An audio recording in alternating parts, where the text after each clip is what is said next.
Coming up on After the Whistle, a ton of explosive offense and brick wall defense all around District 6 high school basketball. Plus, would a Cale Sanderson key decision prove beneficial for Penn State wrestling in their battle against number 2 ranked Iowa? That answer and much more as After the Whistle starts now.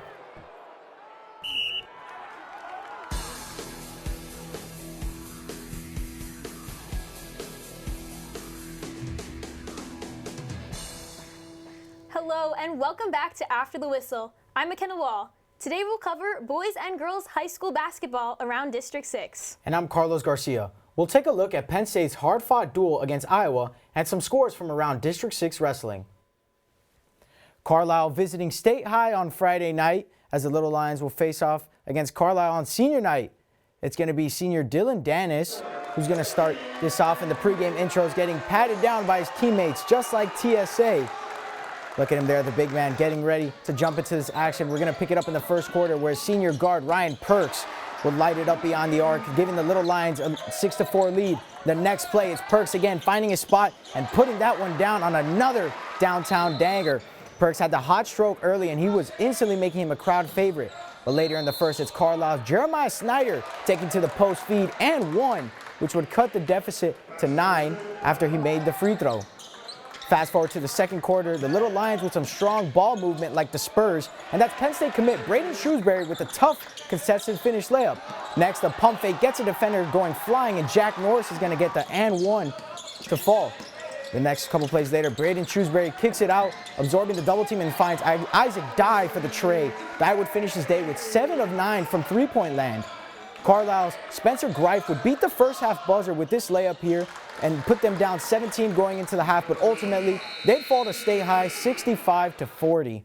The State High Little Lions will advance to 16-2 with that big win, and Carlisle will drop to 10-8 on the season. Well, it was raining down threes in Tyrone on Friday night as the 9-6 Tyrone Golden Eagles hosted the 10-4 Clearfield Bison. We're going to see the Eagle there trying to intimidate the Clearfield Bison, and the first pass is going to be Draven Conwell pulled from behind the arc and extends Tyrone's lead to 9. A few plays later, Crilly stays hot with another splash from 3 for the Golden Eagles, and there it is. What a shot. Getting his team off on the right start. Ross Gampy then gets it to Zach LaGrosse, who dishes it to Ashton Walk, who pulls and hits from 3. They're just on fire tonight from beyond the arc. Eli Wummer then is going to get the inbound and find Ashton Walk in the third quarter. But before that, we see halftime. The fans are getting excited, and here's the team ready to come out and take on this second half. The Tyrone Golden Eagles really fighting here. Imai is going to drive and lay it in. But the Tyrone Golden Eagles went on to win 76-39 over the Clearfield Bison. With wins against Clearfield on Friday and Huntington on Monday, the Tyrone Golden Eagles improved to 11-6 on the season and will take on Bellefonte this upcoming Tuesday.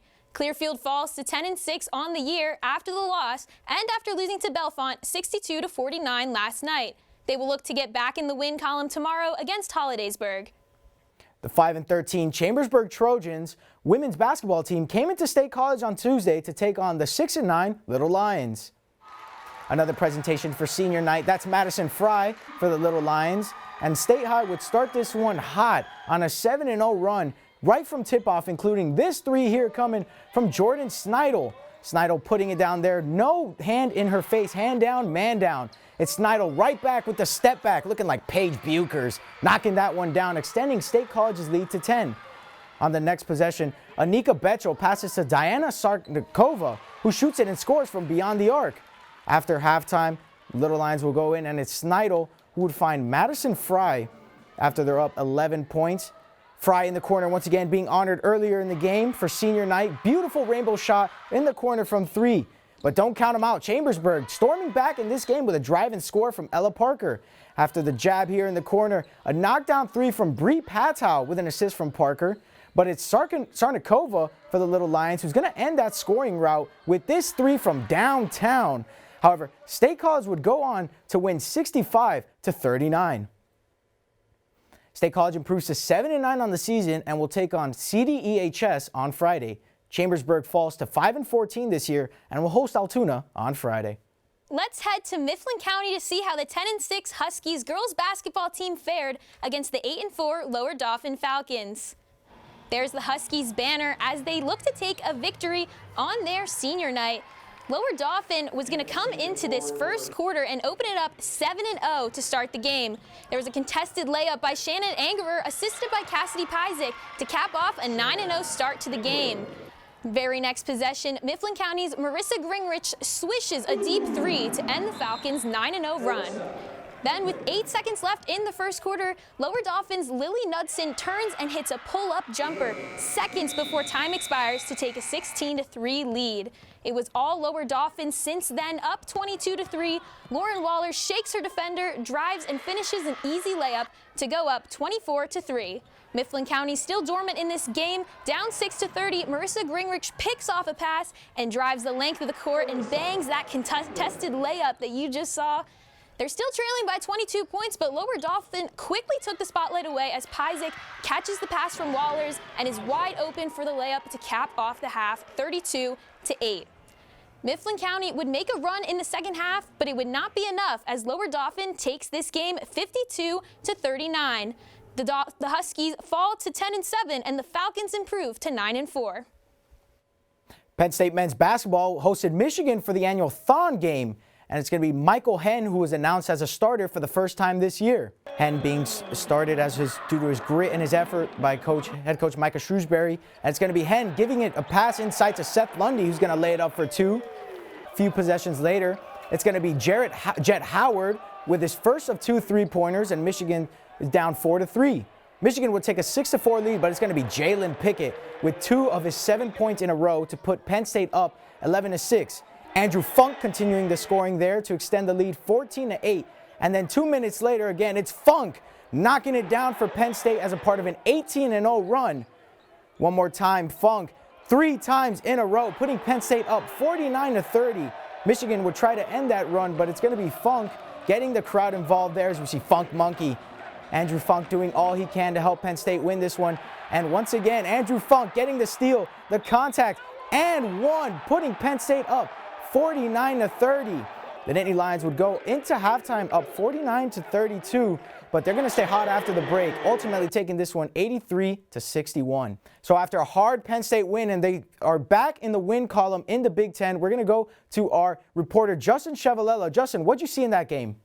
Well, coming off a bad loss, Penn State used a new path to victory on Sunday against Michigan. The Nittany Lions trotted out a new starting 5. Now let's take a look at how that new starting lineup played a key role in the blue and white getting the victory. Penn State entered its annual Thon game Sunday afternoon, looking to bounce back from a 20-point loss to Rutgers on Tuesday evening. Head coach Micah Shrewsbury says he challenged his team following their worst loss of the season. It's what families do. They get on each other, they challenge each other, they fight, they do what they need to do, but they're still family. They're still family, and there was nobody else that I'm rolling with but these guys. It was a rematch from earlier in the year when the Wolverines defeated the Nittany Lions 79-69 in Ann Arbor. But this time around, things were different from the very beginning. Penn State trotted out a new starting 5 featuring Caleb Dorsey and Michael Henn. Dorsey had 6 starts under his belt leading into Sunday, and Henn was making his first start on his 5th team. Just got to tell them, stay the course. Because whatever, sometimes you play some games, you're doing the others, but I see these guys, so I'm just so excited when they get their names called and they just, finally come out there in the game and get their opportunity. The reason for that new lineup was the 7'1" big man Hunter Dickinson. Regarded as one of the best centers in college basketball, Dickinson scored 17 points and grabbed 6 rebounds in the first meeting between these two teams. This time around, despite still giving up some size, that new look taller starting lineup shut down Dickinson. The Virginia native scored just 6 points and secured just 2 rebounds, in large part due to Henn, who gave Dickinson problems all night. I mean, we just, as I said earlier, we just came together with our defense today. There was a lot of emphasis defensively these last couple of days. Sure as calling us soft in the media, whatever it was, we tightened some stuff up today. Henn contributed on offense as well, adding 10 points, with 6 of them being during an 18-0 run by the Nittany Lions. Henn was part of a quartet of scorers alongside Pickett, Andrew Funk, and Seth Lundy, that combined for 76 points as the new-look starting lineup led the blue and white to an 83-61 victory. The Nittany Lions head on the road to face #1 Purdue and big man Zach Edey on Wednesday night. Edey will pose another height mismatch, and it remains to be seen if Henn and Dorsey will see their increased roles again. Reporting in studio for After the Whistle, I'm Justin Chevalella. Back to you guys at the desk. After the break, we'll take a dive into some high school wrestling. And a look at an attendance-breaking matchup at the BJC duel between Penn State and Iowa.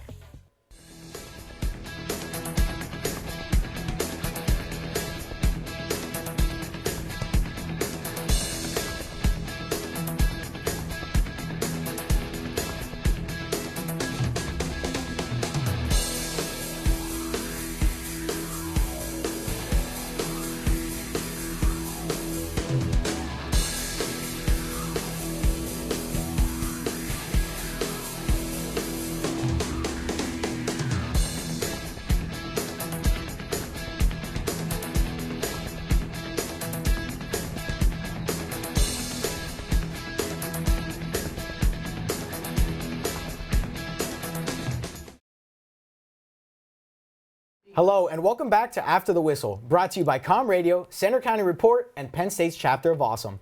Let's take a look at how the Nittany Lions did at the BJC duel against Iowa and scores from around District 6 wrestling.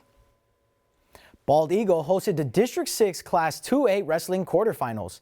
They got the privilege of watching the Forest Hill Rangers take the Penn Cambria Panthers out 48-25 in the first round, setting up a Ranger-Eagle matchup for the third year in a row in the district bracket. Despite coming up short in both of their previous matchups, the Eagles stood their ground at home, winning 51-18. Bald Eagle will travel to Penns Valley High School for the semifinals matchup against Huntington. On the other side of District 6 AA quarterfinal, the undefeated Penns Valley Rams took on the 12-8 Phillipsburg Osceola Mounties. The Mounties couldn't handle the Rams as Penns Valley took home the win 56-12. They will go up against the United High School Lions in the semifinals on Saturday at home, setting up the impending finals round between the two winners.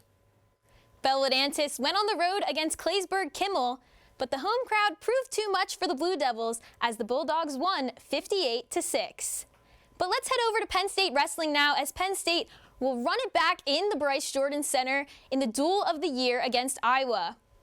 We'll see 2 Fridays ago, the Nittany Lions took on Michigan in this very building. The difference, Dallas Cowboys linebacker Micah Parsons has front row seats. He just had to see Penn State take on this Iowa team. Starting with 125 pounds #1 Spencer Lee of Iowa and unranked Marco Vespa of Penn State. The college world almost exploded with the Vespa takedown, but Lee gets out of the jam and cruises to an 18-2 tech fall and gives Iowa the 5-0 advantage to start.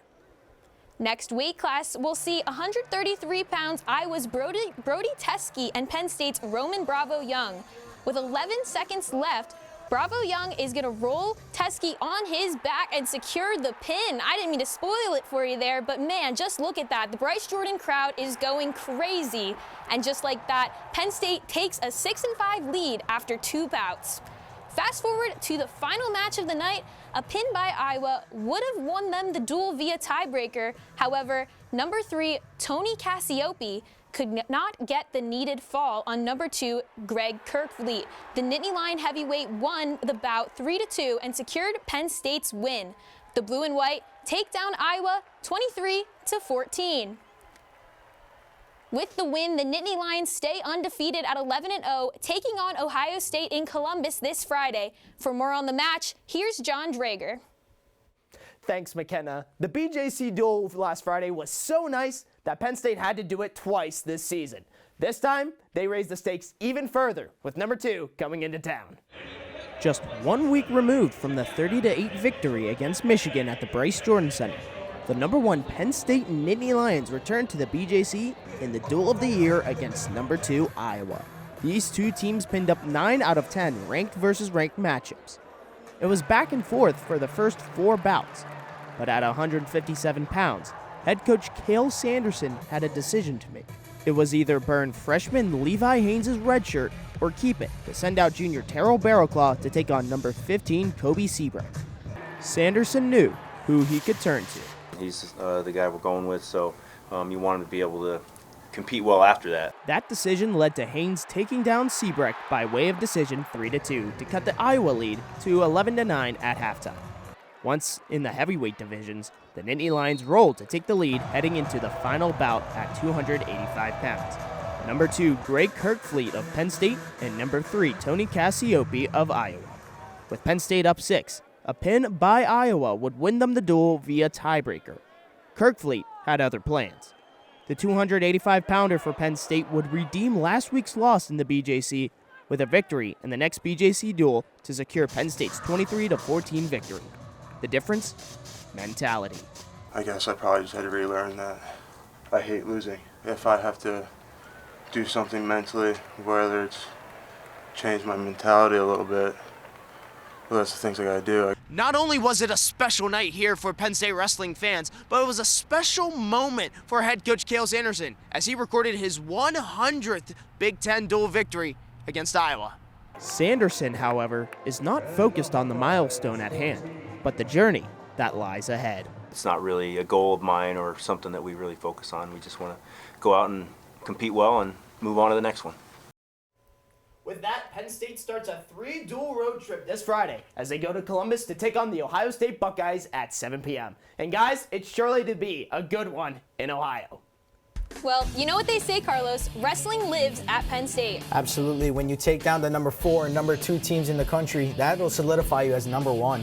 Well, that will do it for our second edition of our spring semester show. We'll return next Wednesday with more basketball and wrestling highlights. But until then, thank you for watching this edition of After the Whistle.